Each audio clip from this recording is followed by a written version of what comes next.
Hello everyone, this is Chris with the Board Game Players. I hope you guys are all doing well. We got quite a strange assortment on this year's show of games to talk about.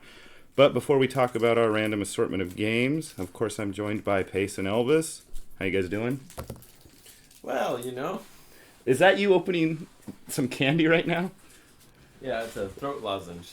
What? Throat lozenge. What? So you have any more of those? So people can hear me better. Anyway, so It's actually a huckleberry candy from. I really don't care. Oh, Coeur d'Alene, Idaho. Idaho? Yeah. I looked up today what Coeur d'Alene means. I looked it up when I was there. I looked it up today, kind of weirdly. Now you're talking with like. It was the Was the Native heart American of the heart of the all. Heart of the all. That's AW. Well, believe it or not, this is not a show about Idaho. This is a show about board games. Although, Pace, I'm sure you can say more about Idaho than you can say probably about any of the games on our list. So first, we'll start with... actually, this is a hot game right now. Oath! We're on top of trends, people. Not really. I'd say we're like not on top, but not below. On par? We're on par with trends. Middling. Middling with... Yeah. So... Currently on Board Game Geek's top 10 hot games being played right now. What's it ranked at? Number 7. Oh, it's 7 on hotness right now. On hotness. It's 772nd overall. That's good, though. Yes, Is it? Yes. Okay. Keep in mind, this is over, like, out of... Oath came out this year, and this is out over... It's already at 700-something. 136th overall in thematic games. Yeah. Dang. Not bad. So, anyway, Oath, designed by... Cole Worley. Yes, it's a very interesting game. He's also known for Root, which was also very popular as well, but Oath just came out this year. So you have one person who's the chancellor of a kingdom, and you have the other people who are basically exiles of this kingdom. And each of the exiles are trying to accomplish either a hidden goal, and there's, I think, 4 exile goals hidden in a card deck, or the chancellor's trying to basically maintain power. And the Chancellor can maintain power a number of different ways depending on how the game's set up. If you're playing your first game, the Chancellor will maintain power by controlling the most sites. But I will say that there's many ways to win this game, and I think every time we've played this game, the Chancellor has lost. Because basically when someone's the exile and they win, they become the new Chancellor. So the next game that you play, the person who won last time is the new Chancellor. And what's kind of cool is it's kind of a legacy system where whatever was controlled by the winner goes into the next game. And then they become the new Chancellor. So there's many ways to win it. And the name Oath comes from Oath Keeper, meaning that the person who's the Chancellor is keeping the oath and maintaining power. But again, one of those exiles can take power away. So it's meant to be played with sort of the same group of people? Ideally, yeah, because it is kind of a high barrier to teach, I would say. I mean, I don't think I got it really down. It was hard to learn. It was Right. It was actually markedly hard to learn. And then, like, it doesn't really seem intuitive. Right. Very either. Compared to other games. Compared to other games. Right. So it has, like, a pretty large barrier to entry. Right. I mean, it's the same with Root as well. Like, he's kind of going against the grain with his game design. Like, if I'm attacking, I have a certain way in my head how I want that attack to go, right? I'm going to roll these dice, they roll that. But in Oath, not only can you attack someone else, but you can attack them for their stuff. You can attack the site that they own. You just want the site. Because all these are different ways of winning depending on what your goal may be as an exile. Like, your goal as an exile may be, I want this item. Or your goal as an exile may be, I want to control the most sites. Or your goal as an exile may be, I want this other item. And even kind of like the rules of the game are sort of dynamic based on the cards that are on the board. Yeah, so the rules are constantly changing because Pace, like, the cards that everyone is searching through, you have this kingdom, and what's cool about the board, it's actually on this, like, roll-out neoprene mat. It's not a cardboard board. Yeah. And it rolls out. So when people are exploring the lands and exploring these sites, you're going to have different cards. And all these cards change the rules or give you more access to things in certain ways. So what is kind of counterintuitive, but once you get it down, you got it down, is you have to kind of follow the rules exactly as written, as counterintuitive as that may be. And then once you learn to do that and kind of tweak your brain a little bit to follow the rules, it can be a fun experience. Well, that seems desirable if it's meant to be replayed Yeah, and then over and over. what you would like about that pace is the winner. It comes with a little book, a bound book, where like you can write your exploits, the details of your exploits, and Lord Pace lost due to losing the people's favor, that sort of thing. Yeah. So you can like keep a record of your world and the way like it's changed hands with the different chancellors and stuff. And the components, of course, are beautiful. The art is beautiful. It was the same team up, like I said, with Root. Art and that's really beautiful as well. What do you think about this game? I think we kind of gone on a bit about it. I think it was a good point. Yeah. Pace kind of touched on about the replayability of it.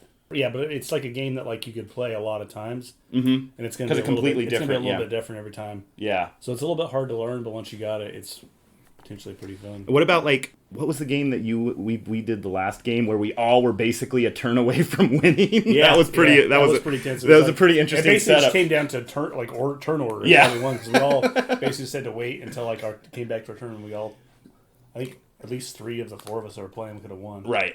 Yeah. So that was pretty exciting. So anyway, that's Oath. I recommend it. All right.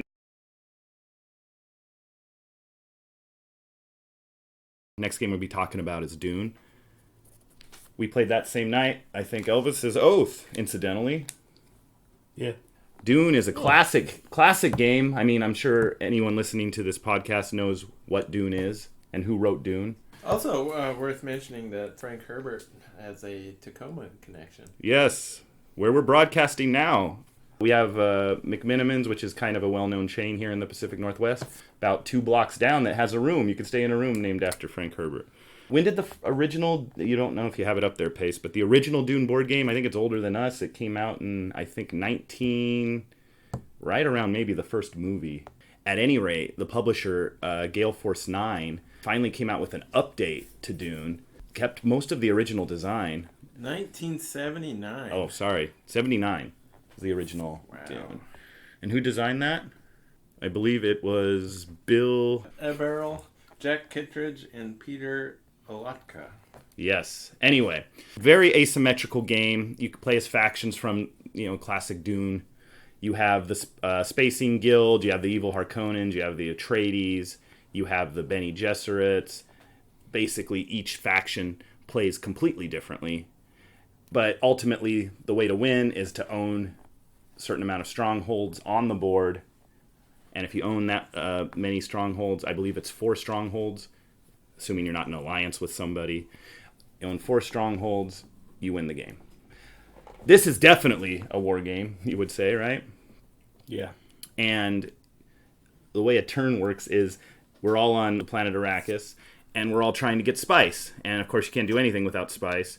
So spice, you get cards with spice. There's an auction phase where everyone's trying to get cards, and then you can use those cards to help you fight each other on the planet. And then on the planet, battle's kind of interesting. You have 2 people fighting, and each battle, they each hold a battle disc. And depending on how many units you have on your territory, you can devote that many units, up to that many units, to fight. So, Pace, like let's say you had 5 units on one territory and I had 5 units on another. We both can click all the way up to 5, but neither of us know how many we're dedicating to that battle. Also, we can dedicate a leader to that battle who has a different value as well. So you don't know what the other person is committing to their battles. And then you compare the values. One person's dead or vaporized, and then they go into the Telexu tanks, and you can maybe get them back, your leaders, anyone dies. But regardless if you're attacking or defending, whatever you dedicate to the battle, they're dead. So it makes a really interesting mechanic. So you can basically get pretty far down if you take the wrong shot, so to speak. And all of the characters and all the factions have their own special abilities. They all have their own economy. So like the Spacing Guild, for example, if they move any of their troops on the planet at a cheaper price, and all the other factions, if they move any of their factions from one territory to another, and they pay the Spacing Guild. So the Spacing Guild is constantly getting money when people move people around the planets. And the Emperor gets money during auction phase. So if anyone buys anything during auction, all that money goes to the Emperor. So all these people have their own ways of kind of getting spice. I would say the spice must flow. Yes. Well, definitely. in the book and the movie and in this game. Because if you don't have spice, you can't really do anything. And the Bene Gesserit are fun because they can predict who they think will win by what round. And if they're correct, then they actually win. The Fremen, they know where the spice is going to be deployed before anyone else on the planet. There'll be random spice drops. Atreides can take notes over who has what cards during auctions to kind of symbolize their telepathy abilities. Or Paul's telepathy abilities, I would say. And so it's really cool because all the characters and factions play completely differently. So, I don't know. It's one of my favorite games, actually. But what do you have to say about it, Elvis? It was fun. He basically ran through everything. I don't know what else I could add. What are your feelings? Well, you can add something. Maybe you can... How does Dune make you feel? Maybe I'll say some Don't you cons believe it? of the game. What don't you like about Dune? Does the spice not flow well enough?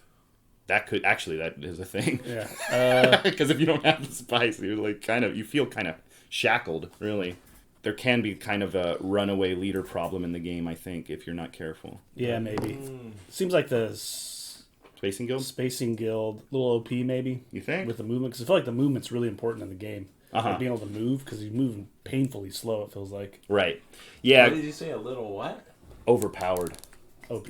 Oh, is that industry talk? You never heard OP? Video games. Maybe it's from gaming. Gaming, really. Gosh. Yeah. Overpowered. Video games, yeah. OP. Yeah. All right. But maybe not, but I've only played the game one time, so Did in our game. I win? Who won that? You guys won that. I don't even No, remember we who won lost. that game. We lost. Did I win the game? It was you Was it and teams? the Spacer Guild. Crane. I thought you... Oh, you're right, because you teamed up with Jared. Yeah. Who was Harkonnen, I think. You guys form teams? You can. There's Yeah. certain cards that come out at certain periods of times that let you form an alliance if you want. The benefit of forming an alliance is you get some of the powers that your partner has, and you only have to control... actually, you'll have to control 4 strongholds if you have an alliance. I think I said that wrong before. 3 strongholds if you're alone. So, yeah. It's one thing about Dune, though, it's a pretty wacky game. If you go on the forums, I mean, it's been around forever, and there's some hardcore fans of it. They're probably going to be up my ass for saying that one faction was OP. Everyone says... Perfectly balanced, blah, blah, No. blah. I don't think anyone says it's perfectly balanced. I think a lot of people think the Bene Gesserit are overpowered. A lot of people think Harkonnen's overpowered because they get so many traitor cards. They can manipulate so many fights. A lot of people think the Emperor is overpowered because they get all that money from auctions. Yeah. So I don't think you'll really have anyone who will say this game is necessarily balanced. But you'll have a lot of people that'll say that X character or X faction is overpowered. So maybe that in it of itself will say it's a balanced game if everyone's complaining. They're all overpowered? Yeah. So, all right. So the next game we're going to be talking about is Bootleggers. That's an old favorite. Who designed Bootleggers, Pace? So, you have that info? designers are Don Bayer, Ray Eifler, and Steve Gross. Awesome. A titan of the industry. Steve. Awesome. Yeah. And this 3 to 6 players, takes 90 minutes, give or take, 14 up. This came out in 2004, which, wow. If you're keeping track of how time flies, that was 17 years ago. Almost like, I think, when our last podcast came out. So this is a game where everyone is mobsters and prohibition and speakeasies and distilleries, jazz and liquor, etc. And Jazz and liquor. Everyone is kind of vying to control these speakeasies. It's got a 1,566 ranking on Board Game Geek. That's not bad. Undeserved. Right. I think it should be a bit higher. Yeah. I agree. It's one of my favorite games. Is it? Yeah. I would play it more. The problem is it takes 3 players. Right. So even with 3, it's not even that great, I would say. 4 is ideal. 4 plus. 4 plus. 4 plus, yeah. Yeah. So it's hard to get to the table. Once my kids are older, I guess they can play it on the reg, but yeah, you and Kim can't play. Bootleggers. Why don't you tell us about Bootleggers, Elvis, since it's one of your favorite games? Since I played it. I mean, it's just like a great game. It's good. It's simple enough. What kind of mechanics are involved in the It's game? mostly like a economy, resource, sort of management sort of game. There's different speakeasies you can get that have different sort of production levels. Right. But they, in turn, also have different costs. Right. You need to be able to move your booze by buying trucks. So you need to come with a balance of getting booze, buying trucks. You can make deals to move other people's booze on your trucks. Yep. And everyone can be like a certain amount of owners depending on the speakeasy, right? Right. They have like equal owners and majority owners, and obviously if you're like the majority owner of the speakeasy, you're going to get the majority of that revenue. You got to kick a couple points up to everyone else, though. Right. And it comes with little cute trucks, little plastic trucks, and little kind of standard little board gaming. Any gamer knows those little standard kind of brown cubes that fit on the back of trucks. Yeah. It's a cute game. I wouldn't say that the components are spectacular, but you don't necessarily need great components for a game like this. This game's kind of more about...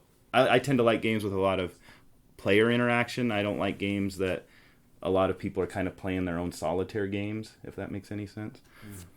So you're constantly like making deals. It's like, God, does anyone have a truck I can use so I can move my booze? Because if they don't have the extra truck, they can't move their booze. They're not getting extra revenue. It's like, well, I got a truck I can loan you for whatever. Yep. So that's all fun. I tend to like negotiation games like that. And then, of course, you have Treasury Department or Chicago Police Department, whoever law enforcement is, who can bring the hatchet down on you, on your up the liquor stills. crates. Yeah. Which is always a chance that can happen. They come out at certain periods, I think, or certain rounds. And who doesn't love a throwback to the Prohibition era, you know? People that like to drink. Flappers, ragtime music, Tommy guns. I remember, like, I had this game... Here, actually, before we move on to our story tonight. New one is damaged. That's what I was just going to say. Looking at this box right now, that is my biggest gripe with bootleggers. Poor quality. Mayday or whoever published... Well, I guess in this case, I don't want to throw too much blame around different publishers, but whoever published my current version, which looks like it's Mayday, the box is already fallen apart. This is like a newer version of this game. I got this... this is the second time I bought this game, and the box is already split here. Is it split anywhere else? If any of you out there have the original Eagle Griffin... You want to lock in with that? Is it the original version Eagle Griffin? Yeah. Okay. Oh, yeah. Okay. Let us know if the box was constructed Yes. in a similarly... shoddy fashion. Yeah. You can email us at the Puget Sound Board Game Players at gmail.com, and we're really eager to learn that. If your box is still For holding bootleggers. up after 17 years, then I'd say... Folks at Eagle Griffin were doing something right. That's right. So I remember, like, when I bought it the first time, I liked the game, but the box was falling apart, and I remember, Elvis, you really liked the game. Yeah. So then I gave you my old game because the box was like crappy shape, and I bought a new one, and I don't know. You said that I gave you rat droppings or something. What was the deal? No, with so the my box? game, like I mentioned, I don't get to play it that much. 3 players. I live in the woods, as you guys know. I had a rodent problem, As you guys know. and one day I was moving some stuff over to my office, and I went to move the game. The box seemed markedly heavy, and I opened it up, and it was filled to the brim with dog food. Like rodents had been ratting away pieces of dog food from my dog's bowl and stashing it in my bootlegger's box. And it was just 100% filled to the brim with dog food. It's kind of ironic that the rats were bootlegging dog food, kibbles in a bootlegging game. So I got rid of the box and I just got. I guess that makes you the dirty police then. Yeah, you broke it. You busted it up. You were the hatchet man. You busted up their operation. Yeah. So wait, what'd you do? Having little parties in the bootleggers box. In the little trucks. So what'd you end up doing? I threw the box away and I just took all the components out and put them in like a plastic thing. I got it online or Oh, okay. something for storing sewing equipment or something. I don't know what it was. Yeah. All right. And with that, we're going to actually move from the 1920s to the 1880s.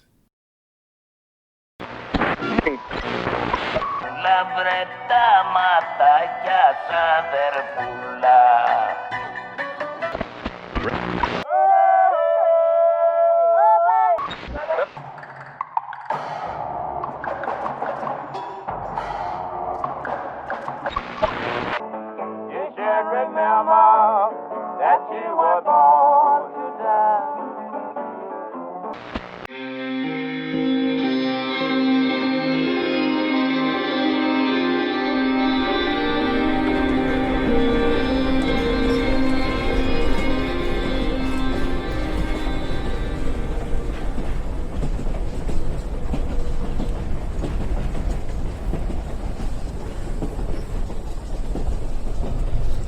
I tell you, Mr. Westwood, no matter who the man is, I tell you he always has a price. I can buy and sell anything or anyone on God's great earth. I can buy anything from anybody. I can sell anything to anybody. I can sell feathers to an Injun. I can sell... What did you say you did again? Well, I'm a salesman. Well, what do you peddle? Well, various things. Tickets. Confidence, right? Pardon? Yeah, that's what you sell. Not sure exactly what you're getting at. Ticket, man. You're one of them con men. Con, short for confidence. Why, sir, no, absolutely not. I sell quality. Yeah. Tickets. If you're going to be my seat partner, I prefer to shut your cake hole. Tickets, gentlemen.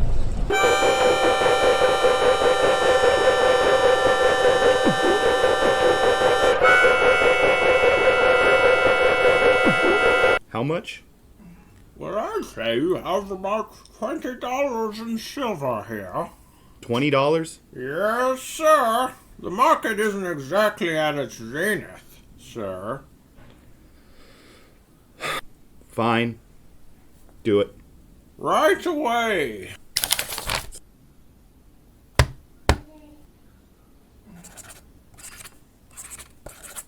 You are now sorted, sir. $20 to Joseph Conger.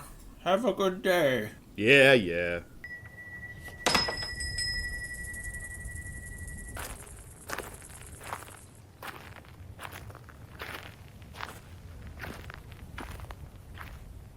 You gotta roll over, eh?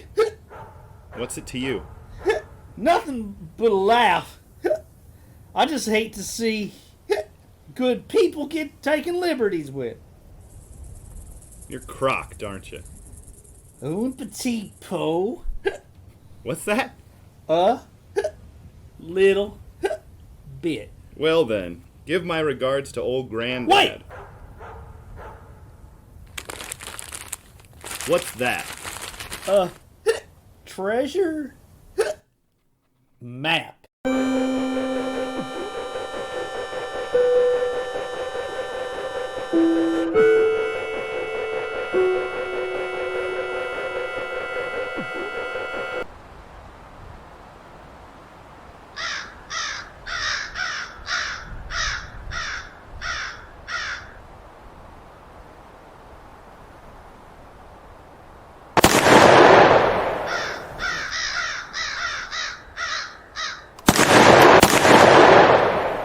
Okay!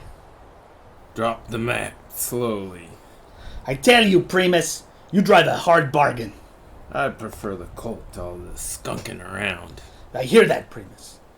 Here, take it. And nobody else knows about this, right? No, Primus, no one at all.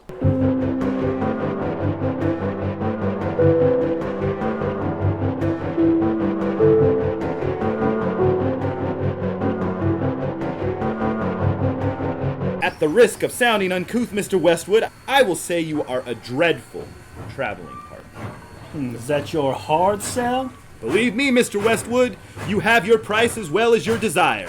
Every man does. Approaching fair play. Train is getting a tad sparse, isn't it, Mr. Westwood? Must be a lot of passengers getting off here. Except that guy. Who? That guy just got on. He got on alone. So? What's that have to do with anything? Stick to the cons. All aboard. This train is continuing on to Leadville with a 6:15 arrival.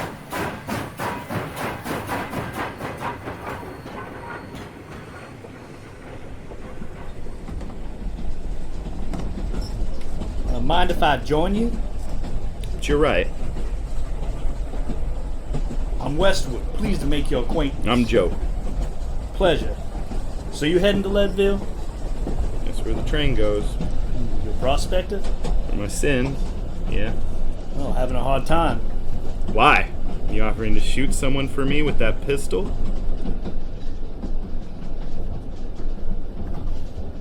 No, just making conversation. It's hard work prospecting. I guess that depends on your definition of hard work. I think your friend back there misses you. Nah, he just misses the sale. Sale, huh? What's he sell? Oh, snake oil, barbed wire, flea circus. Hell, bottled water? Who the hell knows what kind of... You must stay away from that old mine. You all stay away. Excuse me, old timer. I think you got the wrong car. No. You all are the ones on the wrong train. You are the ones seeking salvation for your soiled souls. Money is not the answer to that. You just relax. You spent too much time. No, it is you. It's crazy. Excuse me, gentlemen, is there a problem here? Just seems like this old man's a bit confused. You all have no idea what you're up against. That mine, it's abandoned for a reason. You'll find nothing there but sorrow and woe. Endless torture. Sir, please, follow me. Stop bothering these gentlemen. I need to see a ticket. He was talking about a mine. Well, talk about a seriously disturbed individual. Oh, I don't believe we've met. I see that you've met my traveling partner, Mr. Westwood. Allow me to introduce myself. I represent the Greer Trading Company, and I sell... Let me guess. Confidence?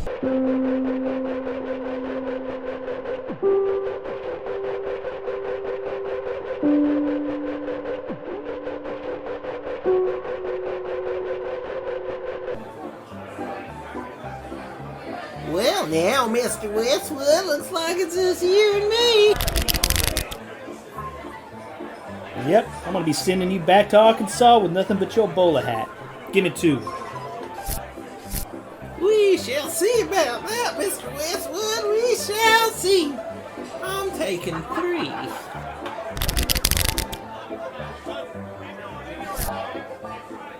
You're in trouble. What you got, Westwood?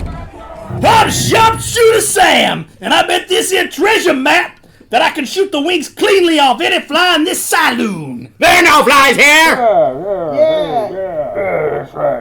I beg to differ, for I spot one right on the rim of that frosted glass, held by the gentleman in the bowler hat. What do you think? If you don't mind, we'll just about to finish the game. I'll take that bet, Sam.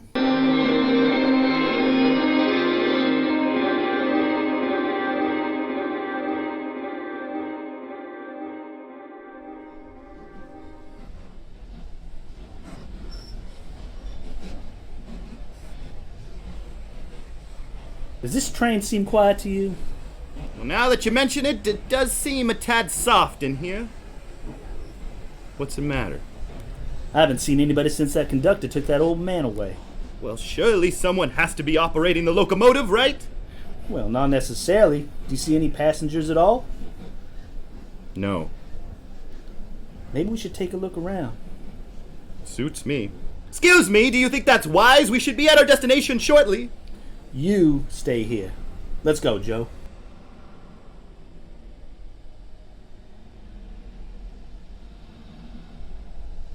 You notice anything at all, Joe? No. I don't get it. There's not a soul back there unless you count our salesman, friend. Well, I don't. Not as a soul, at least. There's no one ahead, either. Did you check the locomotive? Not yet. Well then.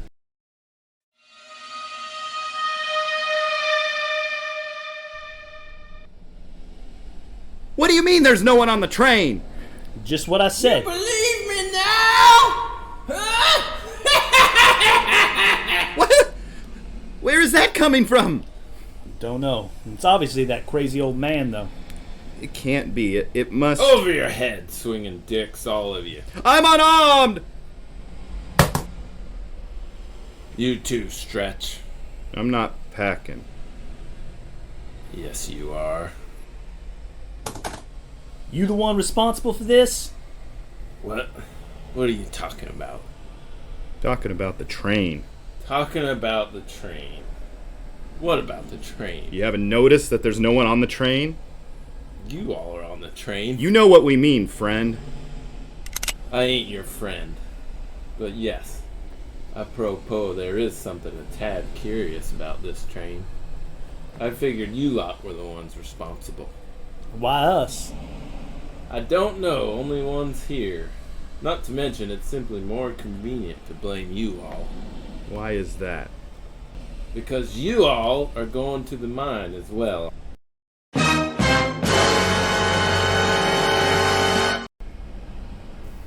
How? Don't bother searching your person. Well, that's a neat trick. You're a thief. Been called worse. Listen, gentlemen, I'm sure your respective trinket maps are very near and dear to your hearts, but we have more pressing matters. He's right. Let's go up front. Up front? We were about to check the locomotive. Sounds like a plan. Lead the way.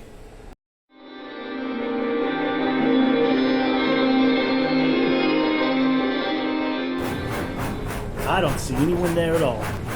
Are you sure you're looking correctly? Would you like to teach me how to look? Maybe you need spectacles. Spectacles? I can sell you some. Find a room, you two. Come on. Sell spectacles? You some kind of salesman? I'm glad you asked. I represent the Greer Trading. Now's not the time. Always time for a sale. In fact, during a time of urgency is indisputably the best time for sale. I can sell anything to... No, you can sell anything to anybody. Never heard that one before. Hey! What? We're gonna crash right into the mine. That's impossible. None of the tracks here are even in service.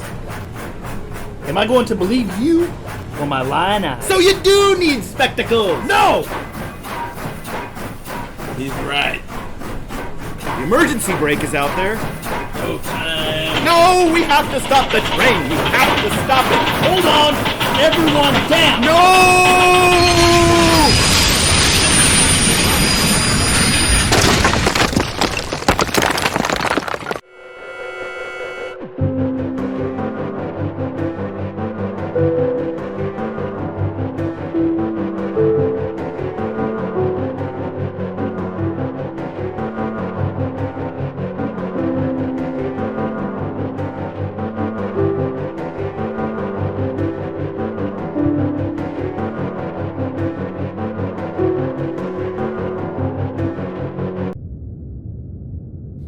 What's going on? What happened? Where are we? I'm inside some sort of box? A display, actually. Hey, get me out of here.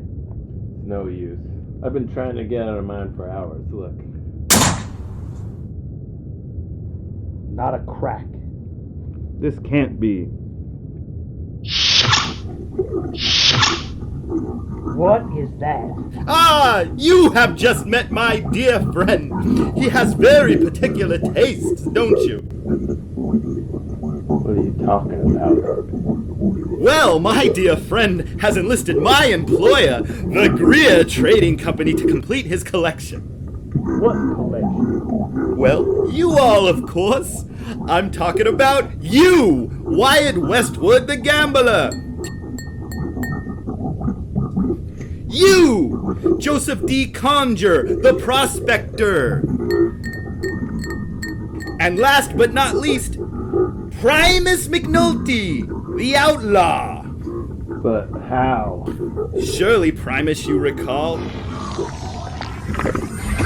You're Mexican, pal. You threw bullets at and... Joe, you recall the drunk that sold you the map? And one of my favorites, Sharpshooter Sam. This isn't real. I warned you all about the mine. I told you to leave while you could. The old man, he's here too. Oh yes, our collector friend needed old Prospector Ezra as well. This crazy old kook for his collection too. What's he doing? Why, he's getting ready to play with his toys, of course.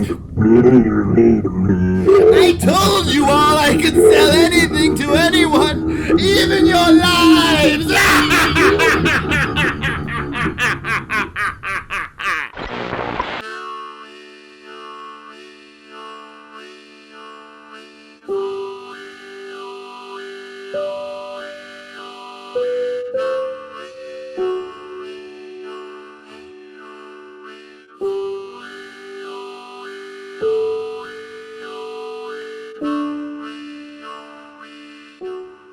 "6:15 to Leadville" was written by Chris Dowalder and starred Pace Garrett, Elvis Cunningham, and Chris Dowalder. "6:15 to Leadville" was inspired by Colt Express, designed by Christophe Rambo, and released by Ludonaute. Julian Alexander does our artwork. Please visit our website at boardgameplayers.com or email us at thepugetsoundboardgameplayers@gmail.com. Thank you for listening.